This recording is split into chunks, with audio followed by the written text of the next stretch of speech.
بسم اللہ الرحمن الرحیم۔ ایک خوبصورت حدیث ہے، رسول اللہ صلی اللہ علیہ وسلم نے فرمایا، جب کوئی آدمی مرتا ہے اور اس کے رشتہ دار جنازے میں مصروف ہوتے ہیں تو اس کے سر کے پاس ایک انتہائی خوبصورت آدمی کھڑا ہوتا ہے۔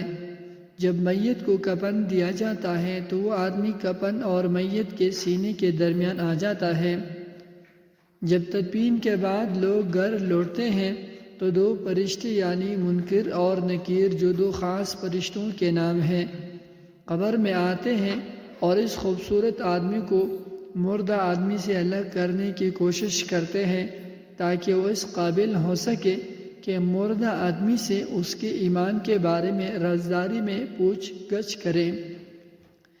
لیکن خوبصورت آدمی کہے گا، وہ میرا ساتھی ہے، وہ میرا دوست ہے، میں اسے اکیلا نہیں چھوڑوں گا۔ اگر آپ کو تفتیش کے لیے مقرر کیا گیا ہے تو اپنا کام کرے، میں اسے اس وقت تک نہیں چھوڑ سکتا جب تک کہ میں اسے جنت میں داخل نہ کر دوں۔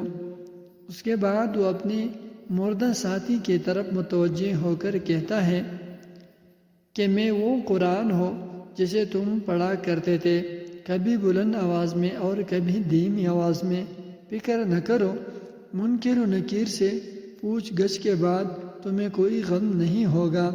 جب پوچھ گچھ ختم ہو جاتی ہے تو خوبصورت آدمی ملأ الاعلیٰ سے اس کے لیے مشک سے بنا ہوا ریشمی بستر ترتیب دیتا ہے۔ رسول اللہ صلی اللہ علیہ وسلم نے فرمایا، قیامت کے دن اللہ تعالیٰ کے نزدیک کوئی اور سفارشی قرآن سے بڑا نہیں ہوگا، نہ کوئی نبی اور نہ فرشتہ۔